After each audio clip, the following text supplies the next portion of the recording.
The Black Tulip by Alexandre Dumas. Chapter 27. The Third Bulb. Boxtel's return was scarcely announced, when he entered in person the drawing room of Mynheer van Systens, followed by two men, who carried in a box their precious burden and deposited it on a table. The Prince, on being informed, left the cabinet, passed into the drawing room, admired the flower, and silently resumed his seat in the dark corner, where he had himself placed his chair. Rosa, trembling, pale, and terrified, expected to be invited in her turn to see the tulip. She now heard the voice of Boxtel. "It is he!" she exclaimed. The Prince made her a sign to go and look through the open door into the drawing room. "It is my tulip!" cried Rosa. "I recognise it. Oh, my poor Cornelius!" And saying this, she burst into tears. The Prince rose from his seat, went to the door, where he stood for some time, with the full light falling upon his figure. As Rosa's eyes now rested upon him, she felt more than ever convinced that this was not the first time she had seen the stranger. "Master Boxtel," said the Prince, "come in here, if you please." Boxtel eagerly approached, and, finding himself face to face with William of Orange, started back. "His Highness!" he called out. "His Highness!" Rosa repeated in dismay. Hearing this exclamation on his left, Boxtel turned round and perceived Rosa. At this sight, the whole frame of the thief shook, as if it were under the influence of a galvanic shock. "Ah!" muttered the Prince to himself, "he is confused." But Boxtel, making a violent effort to control his feelings, was already himself again. "Master Boxtel," said William, "you seem to have discovered the secret of growing the black tulip." "Yes, your Highness," answered Boxtel, in a voice which still betrayed some confusion. It is true his agitation might have been attributable to the emotion which the man must have felt on suddenly recognising the Prince. "But," continued the Stadtholder, "here is a young damsel who also pretends to have found it." Boxtel, with a disdainful smile, shrugged his shoulders. William watched all his movements with evident interest and curiosity. "Then you don't know this young girl?" said the Prince. "No, your Highness." "And you, child, do you know Master Boxtel?" "No, I don't know Master Boxtel, but I know Master Jacob." "What do you mean?" "I mean to say that at Loewestein the man who here calls himself Isaac Boxtel went by the name of Master Jacob." "What do you say to that, Master Boxtel?" "I say that this damsel lies, your Highness." "You deny, therefore, ever having been at Loewestein?" Boxtel hesitated. The fixed and searching glance of the proud eye of the Prince prevented him from lying. "I cannot deny having been at Loewestein, your Highness, but I deny having stolen the tulip." "You have stolen it, and that from my room," cried Rosa with indignation.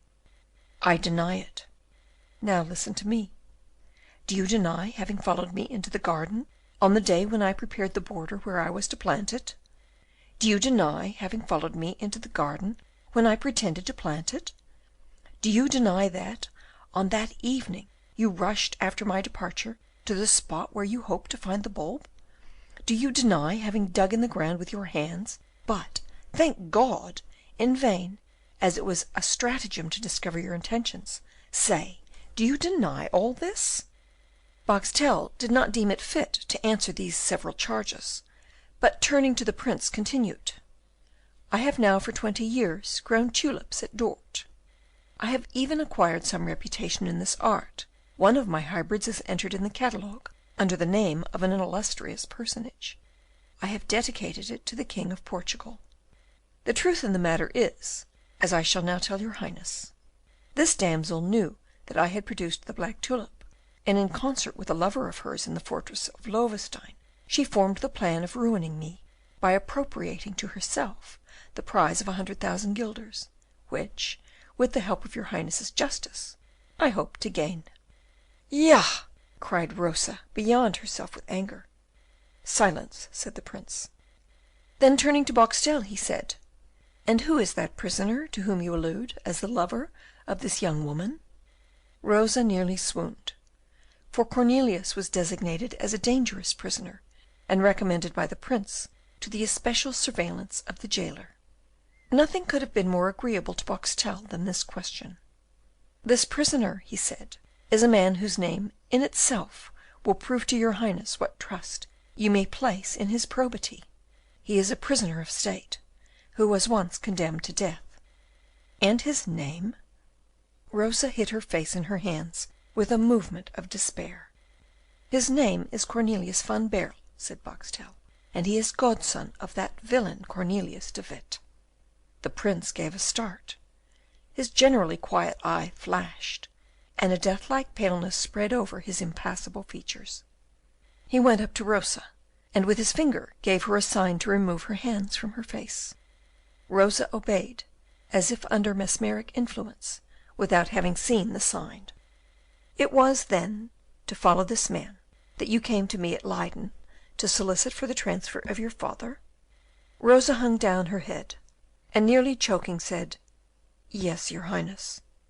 "Go on," said the Prince to Boxtel. "I have nothing more to say," Isaac continued. "Your Highness knows all. But there is one thing which I did not intend to say, because I did not wish to make this girl blush for her ingratitude. I came to Loewestein because I had business there. On this occasion I made the acquaintance of old Gryphus, and, falling in love with his daughter, made an offer of marriage to her. And, not being rich, I committed the imprudence of mentioning to them my prospect of gaining 100,000 guilders, in proof of which I showed to them the black tulip. Her lover having himself made a show at Dort of cultivating tulips to hide his political intrigues, they now plotted together for my ruin. On the eve of the day when the flower was expected to open, the tulip was taken away by this young woman. She carried it to her room, from which I had the good luck to recover it at the very moment when she had the impudence to despatch a messenger to announce to the members of the Horticultural Society that she had produced the grand black tulip. But she did not stop there. There is no doubt that, during the few hours which she kept the flower in her room, she showed it to some persons whom she may now call as witnesses. But, fortunately, your Highness has now been warned against this impostor and her witnesses." "Oh, my God, what infamous falsehoods!" said Rosa, bursting into tears, and throwing herself at the feet of the Stadtholder, who, although thinking her guilty, felt pity for her dreadful agony.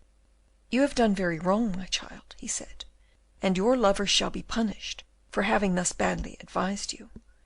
For you are so young, and have such an honest look, that I am inclined to believe the mischief to have been his doing, and not yours." Monseigneur," cried Rosa, "Cornelius is not guilty." William started. "Not guilty of having advised you? That's what you want to say, is it not?" "What I wish to say, your Highness, is that Cornelius is as little guilty of the second crime imputed to him as he was of the first." "Of the first? And do you know what was his first crime? Do you know of what he was accused and convicted?" "Of having, as an accomplice of Cornelius de Witt, concealed the correspondence of the Grand Pensionary and the Marquis de Louvois." "Well, sir, he was ignorant of this correspondence being deposited with him, completely ignorant. I am as certain as of my life that, if it were not so, he would have told me. For how could that pure mind have harboured a secret without revealing it to me? No, your Highness, I repeat it, and even at the risk of incurring your displeasure, Cornelius is no more guilty of the first crime than of the second, and of the second no more than of the first. Oh, would to heaven that you knew my Cornelius, Monseigneur!" "He is a De Witt," cried Boxtel. "His Highness knows only too much of him, having once granted him his life." "Silence," said the Prince. "All these affairs of state, as I have already said, are completely out of the province of the Horticultural Society of Haarlem." Then, knitting his brow, he added, "As to the tulip, make yourself easy, Master Boxtel, you shall have justice done to you." Boxtel bowed with a heart full of joy, and received the congratulations of the President. You, my child, William of Orange continued, you were going to commit a crime. I will not punish you, but the real evildoer shall pay the penalty for both. A man of his name may be a conspirator, and even a traitor, but he ought not to be a thief." "A thief!" cried Rosa. "Cornelius a thief! Pray, your Highness, do not say such a word, it would kill him if he knew it. If theft there has been, I swear to you, sir, no one else but this man has committed it." "Prove it," Boxtel coolly remarked. "I shall prove it, with God's help I shall." Then turning towards Boxtel, she asked, "The tulip is yours?" "It is." "How many bulbs were there of it?" Boxtel hesitated for a moment, but after a short consideration he came to the conclusion that she would not ask this question if there were none besides the 2 bulbs of which he had known already. He therefore answered, "3. What has become of these bulbs?" "Oh, what has become of them? Well, one has failed. The second has produced the black tulip." "And the third?" "The third." "The third, where is it?" "I have it at home," said Boxtel, quite confused. "At home? Where? At Loewestein or at Dort?" "At Dort," said Boxtel. "You lie!" cried Rosa. "Monseigneur," she continued, whilst turning round to the Prince, "I will tell you the true story of these 3 bulbs. The first was crushed by my father in the prisoner's cell, and this man is quite aware of it, for he himself wanted to get hold of it, and, being balked in his hope, he very nearly fell out with my father, who had been the cause of his disappointment. The second bulb, planted by me, has produced the black tulip. And the third and last," saying this, she drew it from her bosom. "Here it is, in the very same paper in which it was wrapped up, together with the 2 others. When about to be led to the scaffold, Cornelius van Baerle gave me all the 3. Take it, Monseigneur, take it." And Rosa, unfolding the paper, offered the bulb to the Prince, who took it from her hands and examined it. "But, Monseigneur, this young woman may have stolen the bulb, as she did the tulip," Boxtel said, with a faltering voice, and evidently alarmed at the attention with which the Prince examined the bulb, and even more at the movements of Rosa, who was reading some lines written on the paper, which remained in her hands. Her eyes suddenly lighted up. She read with breathless anxiety the mysterious paper over and over again, and at last, uttering a cry, held it out to the Prince and said, "Read, Monseigneur, for heaven's sake, read." William handed the 3rd bulb to Van Systens, took the paper, and read. No sooner had he looked at it than he began to stagger. His hand trembled, and very nearly let the paper fall to the ground, and the expression of pain and compassion in his features was really frightful to see. It was that fly-leaf, taken from the Bible, which Cornelius de Witt had sent to Dort by Craeke, the servant of his brother John, to request Van Baerle to burn the correspondence of the Grand Pensionary with the Marquis de Louvois. This request, as the reader may remember, was couched in the following terms: "My dear godson, burn the parcel which I have entrusted to you. Burn it without looking at it and without opening it, so that its contents may for ever remain unknown to yourself. Secrets of this description are death to those with whom they are deposited. Burn it, and you will have saved John and Cornelius de Witt. Farewell, and love me. Cornelius de Witt, August 20, 1672." This slip of paper offered the proofs both of Van Baerle's innocence and of his claim to the property of the tulip. Rosa and the Stadtholder exchanged one look only.